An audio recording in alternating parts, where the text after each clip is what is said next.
Hi, Pete's fans. Welcome to another episode of For Pete's Sake, your weekly podcast, Everything Peterborough Pete's. I am your co-host, Josh Reeser.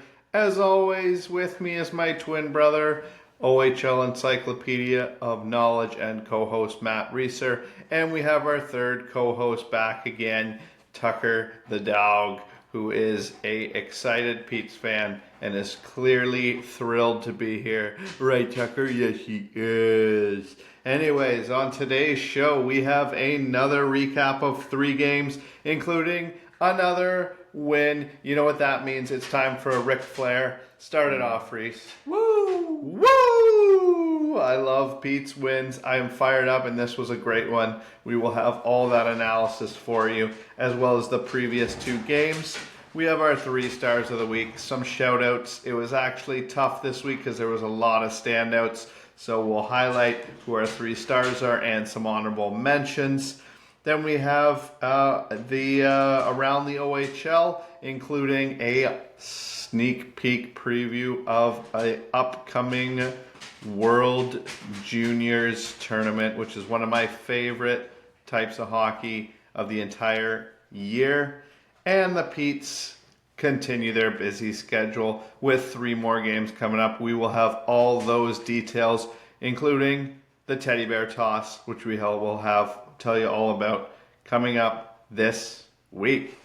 So without further ado, let's get started diving right into the games. First game, we hyped it up last week, was against our bitter rivals from Western Ontario, the London Knights. Last year we ended their streak. They came in streaking 15 games in a row, and I was hoping we would end that, but it didn't go our way. How did you see that one playing out? Yeah, so London was down, Cowan and Haltonen was suspended, so they had a few guys out of the lineup. But this is still a very deep team. Mm-hmm. They showed their class in this one. They got several highlight reel goals that were like tap-ins or deflections that went in the top corner that Easton Rye really had no chance on. So despite them missing key pieces, London just put on a display in this one. Jumped out to a 2-0 lead after the first. Scored 2 goals in every period, so kind of just put their foot on the gas and didn't let off, which is what good teams do.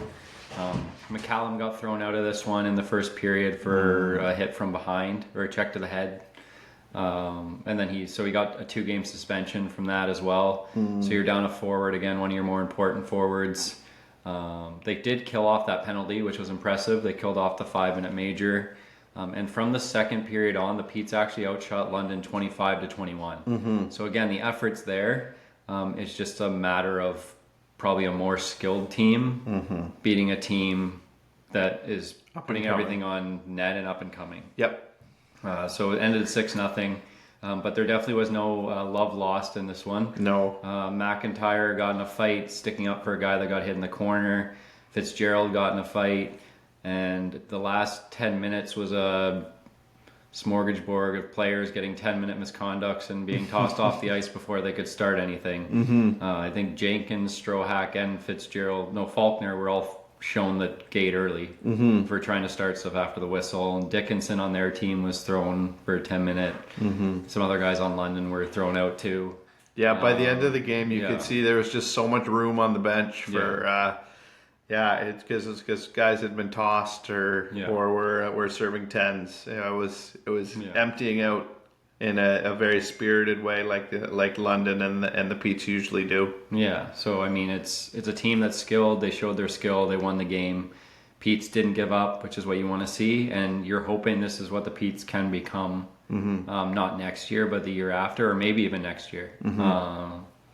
But London's a very deep team, and I think it's probably one of the more impressive teams we've seen come in this season and kind of just play their game and take over. But remind me, who won the playoffs in 2023 when the Petes played London?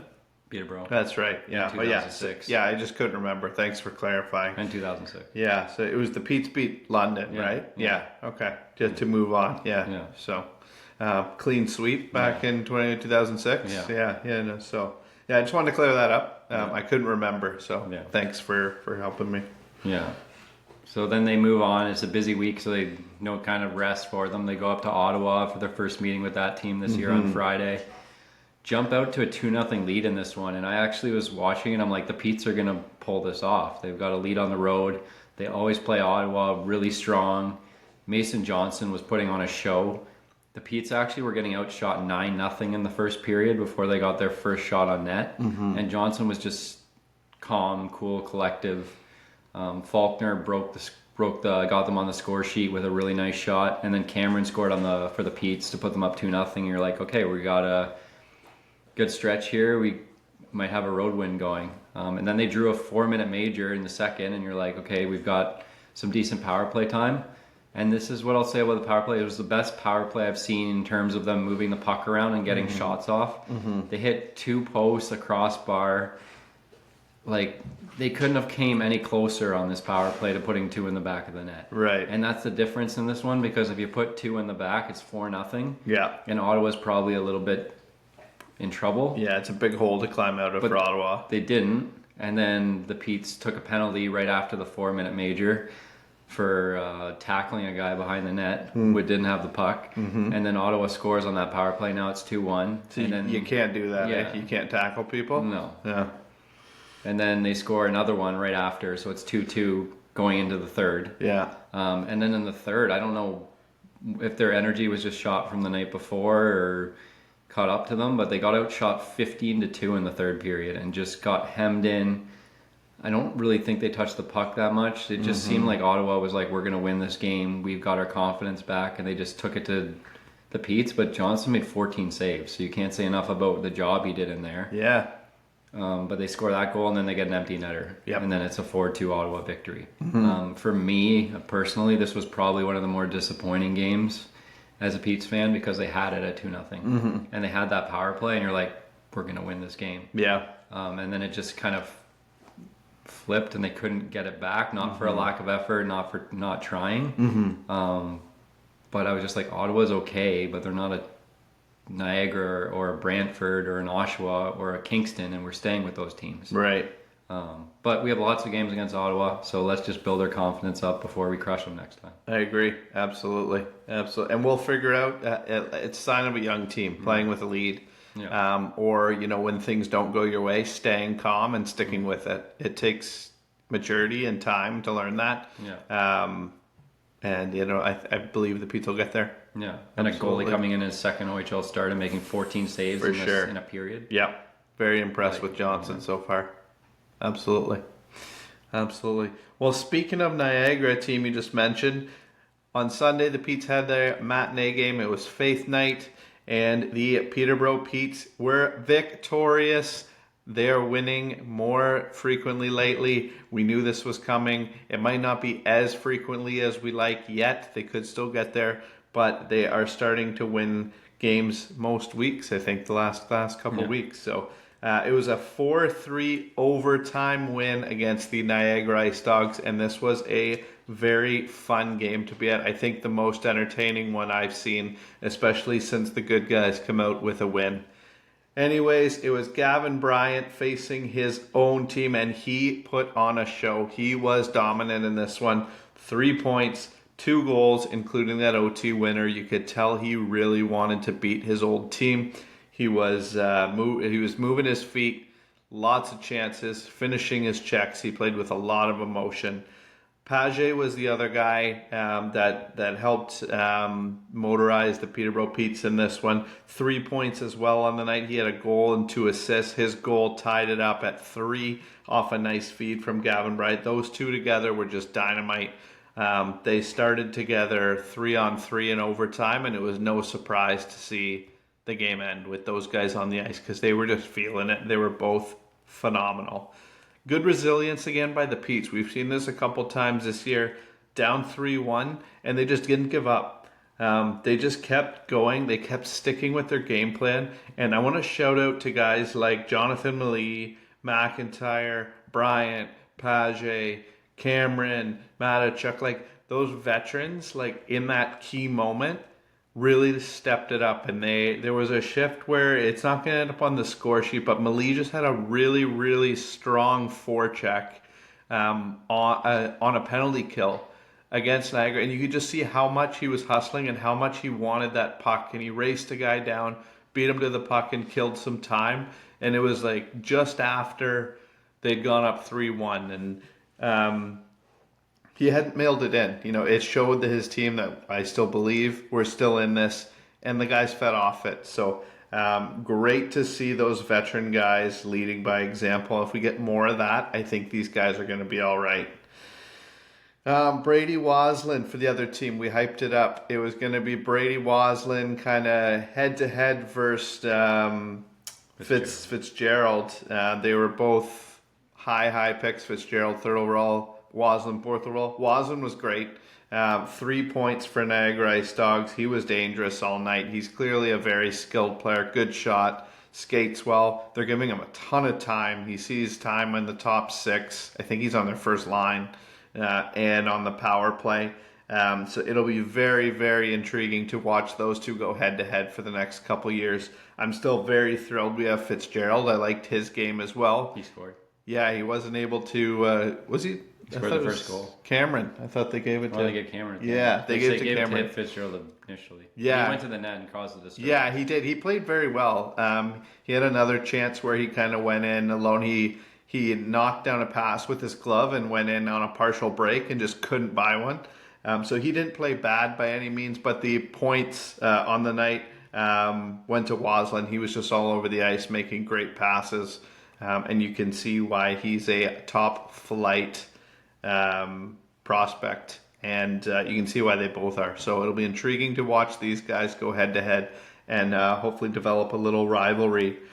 It was a very strong offensive game for the Petes. 40 shots on net, and they had 17 in the first period. They were just firing everything. And like I said, they didn't necessarily get out to a huge lead like they did in Ottawa, but they stuck with it. And they kept going. They wore the other team down, and they managed to tie it, go to overtime. And I absolutely loved the response in overtime. Gavin Bryant scores, tugs his jersey as he goes by his old team, saying, "This is my squad now. I'm a Peterborough Pete." And Easton Rye flying down the ice, jumping into the crowd while the whole team just celebrates a huge win. You can see how much a win means to these guys. I love it. I love watching that stuff. I was so fired up to see that as a fan. It reminds me of why we continue to support these guys, why hockey is still fun, even when their record's not great, because of moments like that, where the boys are just so happy, all in it together, and they're just fired up. I hope that momentum carries on, but it was so good to see. Lots of strong games there. I didn't get a chance to mention everyone, but I thought it was a very solid effort, and I hope there's more coming in the week to come. Yep. Anyways, we will, on that note, update our teddy bear toss. We ended with how many bears? 87. 87 bears will be donated on behalf of us in honor of the Gaudreau brothers. So we'll have 87 bears for that teddy bear toss. If you guys are going to the game December 5th, make sure you grab some furry friends to toss on the ice and or into the other team's bench. Yeah. Probably getting a call from the coach there asking for thoughts on the game.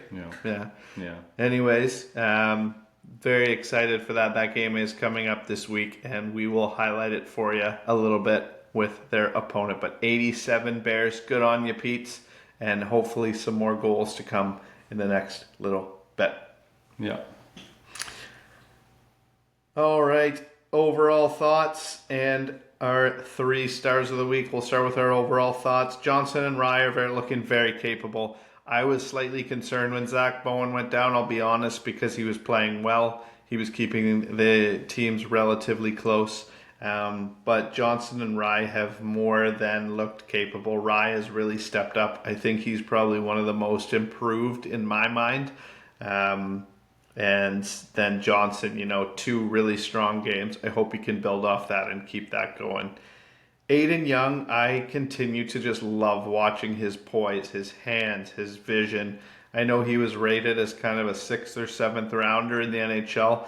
If he keeps putting up points and playing like he is, I think he climbs up the list. I honestly think he may be one of the strongest, guys we got back in that trade last year, just because he sees the ice so well. His hockey IQ is great. His finish is good. He works hard.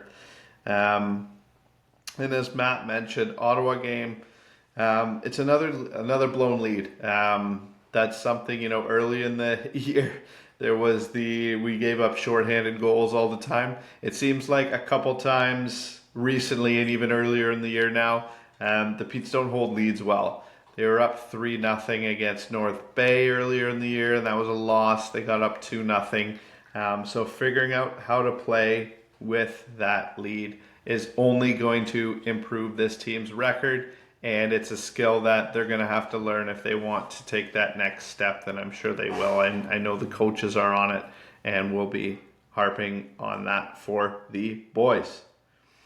We'll move into our 3 stars of the week. We have, first of all, Gavin Bryant, former Niagra Ice Dog, faced his old team. He was just, like I said, I can't give him enough praise for that game. He was just dominant.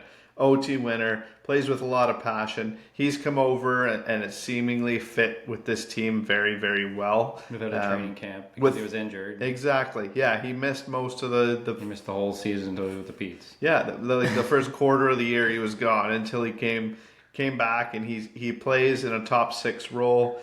He's a really good character guy. He has that is it Bryant's corner for diabetes awareness. So he's obviously a great guy to have in the community as well. Second, the other engine that could in that Niagara game, my boy Quentin Page, he was great as well. He just plays with so much heart, so much character. It's fun to see him on the ice at all times. He doesn't give up. He's the one guy on the Petes I'm probably as tall as, but the one guy I would not want to fight, because he's a little spark plug and a little water bug out there. And I don't think he would relent at all. So I love his motor. I love to see the passion he plays with, and it was great to see him get rewarded with 3 big points in that win. And I'm cheating a little bit. I have 2 guys. I couldn't decide number 3. Big shout out Carson Cameron. He had 2 goals this week. Lots of production from the back end. Continues to be a steady defenseman. And I was very impressed with Martin Matejchuk. The D partners. The D partners, especially in that Niagara game. He had a couple assists. He moved the puck well. He jumped up into the play. He wasn't throwing as many hits as maybe the other defense, but his stick and positioning was really good. Yeah. He cut off a lot of passes, and he transitioned the puck very well. So shout out to both of those guys. And like I said, there were lots of people that could have been on that list. Mason Johnson, Easton Rye, some of the other forwards. McIntyre played a strong game. Malee. So just a huge shout out to the team. But those are the 3 stars for this week. And I know you had some guys, Matt, you wanted to highlight that maybe necessarily didn't get on the score sheet, but are doing things that are productive and will help this team be victorious. Yeah, so you always have guys on your roster that every night they might, like you said, a hit doesn't show up on the score sheet, big goal, but they do something that helps you win that game or turns a shift around. And these are just 3 forwards that I've noticed recently really giving it their all. So the first one I'm going to say here is Nico Addy. He might not have scored as much as we would have thought so far this year, but he has a great shot. He's physical every game. I think he probably lays the biggest hit of the game or second biggest hit of the game every game. In the corner. He's always cycling down low. He's sticking up for his teammates. I think he's probably had the worst puck luck of any Pete this year in terms of like hitting posts and just missing by like that inch. But we want to recognize he's just really giving it his all out there, and he's always positive on the bench, celebrating his teammates, and it just hasn't gone unnoticed by us. So we just wanted to shout out to the job he's doing. I'm sure he's frustrated because he hasn't scored as much as maybe he's hoping. But I think he's one of those guys that once he gets one, you'll see him take off. And I just want to add to it real quick. props on him for improving his skating. Yeah. I know, bigger guy, bigger body. Last year, it was noticeable that his skating needed some work. I'm sure he knew it. I'm sure the coaches knew it. And I've seen an improvement this year. I think he's a bit quicker on his feet. I think his stride has improved. So good on him. It's not easy as a young guy. You have lots of people telling you how great you are. It's sometimes hard to hear what you need to work on. And I think he's really taken that to heart. Yeah, for sure. Yeah, the second guy I'd want to highlight is Partridge.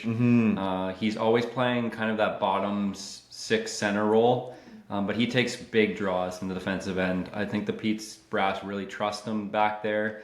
He wins a lot of important faceoffs. He's actually 51.7% on the draws. And you might be like, oh, he's on the third line, but he's taken 200 and something draws this year. So it's not like this is a sample of 40 draws or 50 draws. He takes a lot of key ones and he wins them the majority of the time. I know it's 51.7, but that's a really high percentage for any face-off man in the Pete's. Yeah. I remember when they had Beck and Robertson, they would win like almost 60% of their draws, or 55 when they were with the Pete's, but 51 is really impressive for a second-year player that's going out there on a shutdown line and taking on like Callum Ritchie, Battaglia, Soto, like Lardis, those guys, the upper echelon, and he wins draws. So just wanted to shout out to him. And then the last guy is Faulkner. He's just an energizer out there, throws his weight around, got a big goal this week. He just he's kind of that guy when you have a shift and you need a little bit of a spark. It's either him or Paget. They go out there and they just kind of start hitting guys and going to the net and causing a little bit of chaos, but not in a dirty way. He's not a dirty player. He doesn't take dirty hits or do anything dirty. He just plays hard. And he's actually +2 on the season, which is impressive because the Pete's have a -54 differential. That means they've given up 54 more goals than they've scored. And he's in the positive, and he's +2. And he doesn't get like 2 minutes a game. Right. Sometimes he's up there on the top 6. Yeah. So just wanted to shout out to those 3 guys. Absolutely. We see them working hard. You could shout out so many other guys. Strohack's another guy that doesn't really get on the score sheet in terms of points. But he's nice physical guy back there. His importance to this team does not go unnoticed. Absolutely. When you need a guy in your defensive end to shut something down, he's on the ice. He's doing it. He's sticking up for teammates. I love this team. I love the character of this team. I think they can take off, and I can't wait to see it. Absolutely. I couldn't have said it better myself. Well, anyways, we will go around the league now. We got some news and notes for you. First one is actually a CHL announcement. The Kelowna Rockets were selected to host the 2026 Memorial Cup. That is the next time it is out west. That was just announced this week. Following that 6-0 shutout of the Peterborough Petes, the Alexei Medvedev, the goaltender for the London Knights, was named both the rookie and goaltender of the week in the OHL. He's having a very impressive season so far. With this week, 2 losses, 1 win. Unfortunately, Petes have fallen out of that power ranking. They are unranked again. They gave them props for that win, but they said, 2 losses, and 1 win is just not enough of a step forward. So they gave them props for that win, like I said, and they said we expect that they might even be back in the power rankings very soon if they continue their increased play as of late. So we'll see. They have some winnable games coming up, which we'll highlight. We'll see if they can't sneak their way back into the power rankings. And as mentioned, it is almost World Junior Hockey time.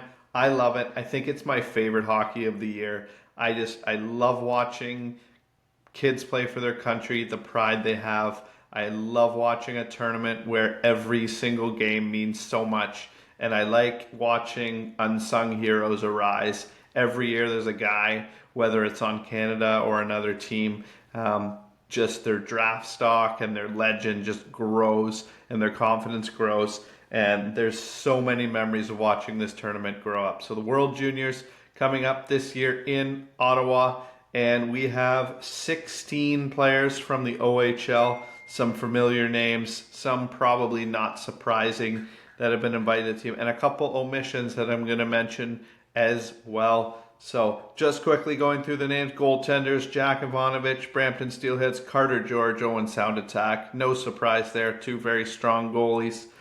Defensemen, we have some London Knight players, Oliver Bonk and Sam Dickinson. Cameron Allen from the Guelph Storm, Bo Akey from the Barrie Colts, Andrew Gibson from the Sioux Greyhounds, and Matthew Schaefer from the Erie Otters. And then forwards, Cole Bedoin from the Barrie Colts, Denver Barkley from the London Knights, Jet Lichenko from Guelph Storm, Easton Cowan from the London Knights, Porter Martone from the Brampton Steelheads, Carson Raycroft from the Brampton Steelheads, Callum Ritchie from the Oshawa Generals, and Luca Pinelli from the Ottawa 67s. Those guys are all headed to camp. There will also be players from, like we said, the QMHL and the CHL, and potentially some NCAA players as well. 3 of those players were on the team last year. That was Bonk, Cowan, and I believe, let me look at it, I have it here, Raycroft were on the team last year, so they probably have a bit of an inside track. I think there's some very strong potential for some players to join them this year. It'll be interesting to see if they go with some undrafted guys like Porter Martone and defenseman Matthew Schaefer. Some of the names I was surprised not to see, maybe Zane Pareka, defenseman from the Saginaw Spirit, and the 3rd overall pick from the Oshawa Generals, Beckett Seneca. I know he had an injury to start the year, so perhaps maybe they felt he didn't get enough playing time yet, but those are 2 guys that were top 10, top 15 picks in this year's NHL draft, omitted from the list. So anyways, congrats to all those guys. We wish them a strong camp. I cheer for those guys once the Canada jersey's on, no matter what team they come from. And then as soon as the jersey comes off, I go back to, diehard Pete's. But hopefully Canada can get back to medaling. They were knocked out in the quarterfinals last year, so hopefully a good tournament on home ice. And I can't wait to watch that hockey coming up. Yeah. The only one I was kind of shocked that didn't get an invite was Misa from Saginaw. Yeah, Michael Misa again. Up there in points. Could be a high draft pick, and he wasn't taken to camp, which is fine. I don't know. I don't have any insight, and I don't know what team they want to build. Yeah. I would have thought he might be there as to go to camp. Don't know if he would have made it, but I thought he would go. For sure.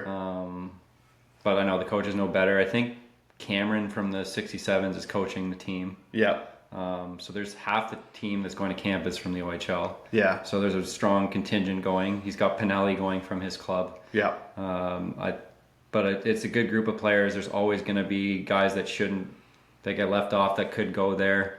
And secretly, I'm hoping Carson Rencroft and Martone make the team, because we play that team on the 30th and 31st, and they wouldn't be in the lineup when the Petes play them back to back. So we have an easier time with the Brampton Steelheads. Absolutely. And they could help us win that gold medal. And their goalie. Absolutely. So they could be out their goalie and their 2 best forwards. Sure thing. Yeah. All right, well, let's look at the week ahead. Why don't you take us through those 3 games? Pete's another 3 games this week, like I said, starting with the Teddy Bear Toss on Thursday, December 5th. Yeah, so we've got Sarnia coming to town. This team has really struggled this year. They've given up the most goals in the OHL. Not the Pete's, Sarnia. It's a fact. Mm-hmm. They're starting to play in closer games recently, so maybe starting to find their groove a little bit like the Pete's. So they're losing more by 1 or 2 goals at the start of the year. They kind of were getting blown out a little bit more. But they're 8-1 in their last 10 games. So for me, this is kind of a must-win. Mm-hmm. You've got to beat those teams and kind of build that confidence when you have them coming into your building on a first game of 3 games. So, yeah. And it's Teddy Bear Toss night. Yeah, so let's make those Bears rain. Bears go on the ice, and we got to do our pick. Who we did this last year? We did it. Who are you picking to score that Teddy Bear Toss goal? I'm gonna go with I think Young. Aiden Young. Yeah. Yeah. Good choice. Good choice. I am going to go with. Let's go forward and D. So you get to pick one from each. Forward and D. Okay. Forward, I'm going to stick with the hot stick. I'm going to say newest Pete, Gavin Bryant. Yeah. Gavin Bryant's going to score. For defensemen, it's tough because I don't know who's going to play. I'll pick a guy that will probably be in there. I think the physical defenseman, brick house back there, Strohack. Yeah. I was gonna say Matachuk. I think he's gonna get his first of the year. I like it. He's been all around the net. Yeah. He goes in deep. He's gonna do it. I love it. Well, let's see. It's exciting for whoever gets that goal. So make those Bears rain. Make sure you're at the game, and it's for a great cause. Yeah. Awesome. And then the Petes go to Brantford. These two teams love each other, obviously. Mm-hmm. It's their third meeting of the year. Both games where you could argue the Petes carry the majority of the play, and they'd have a letdown for a little bit of a shift, and then Nick Lardis or Thomas or O'Brien would just take over. You can't do that against this team. Got too many skilled forwards. Need to play the full 60, and they can beat this team. Yeah. They're very beatable. And Kingston has kind of been Brantford's Achilles heel this year.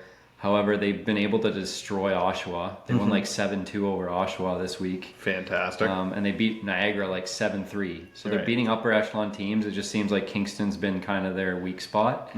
But they have a lot of talent. Play a full 60 and you'll come out of this one with a win, I think. Absolutely. And then the 67s come back to Peterborough for their first time this season. So last week they played, but this is their first meeting in the Memorial Center. It's a Sunday game again. And this team is beatable. Like I said, the Petes were up 2-0 last time against them. Ottawa kind of took over. But their power play is at 30%. So you need to stay out of the box against Ottawa. And you just need to play your game, because the Petes have had a very good record against Ottawa the last few years. And it's a team that they match up, I think, very well against. Ottawa's not the biggest team. The Petes are kind of the same size, and kind of the thing is their speed is their weapon. So you need to be ready to counterattack when they try to come through the middle, have your trap going well, and just keep working and digging around the net. And I think you can come out of this one with a win as well. So I could see a perfect weekend, to be honest. Absolutely. I would love that. A 3 for 3. Yeah. A 3 for 3. And then they can have a partridge and a pear tree. I love that. Oh, very nice. A partridge and a Jonathan Malie. Yeah. I like it. Yeah. We're so creative. Yeah. Anyways, that is our show for today. Thanks again, as always, for tuning in. We love our boys. We love the Petes. It is now December. It's almost Christmas time. Continue supporting these guys right up to the break and into the new year. And if you're able to make it out on Thursday, bring those teddy bears. A lot of bears. Toss them on the ice. We want to break the record for most bears on the ice. So let's do that. Let's watch them have more success. Continue to support these guys. Show them how proud we are to be Pete's fans and have a OHL team in our community. Anyways, you can find our podcast on Facebook. You can find it on YouTube. I will post those links, as I always do, on our Facebook page and on our Instagram at 4PTB Pete's Sake. And you can also listen on Spotify if you prefer the audio way, as you're driving or wherever you're doing or working out at the gym. And I will post that link as well. So thanks again for listening. Hopefully you stay warm out there with some snow just around the corner. And as always, go Pete's, go!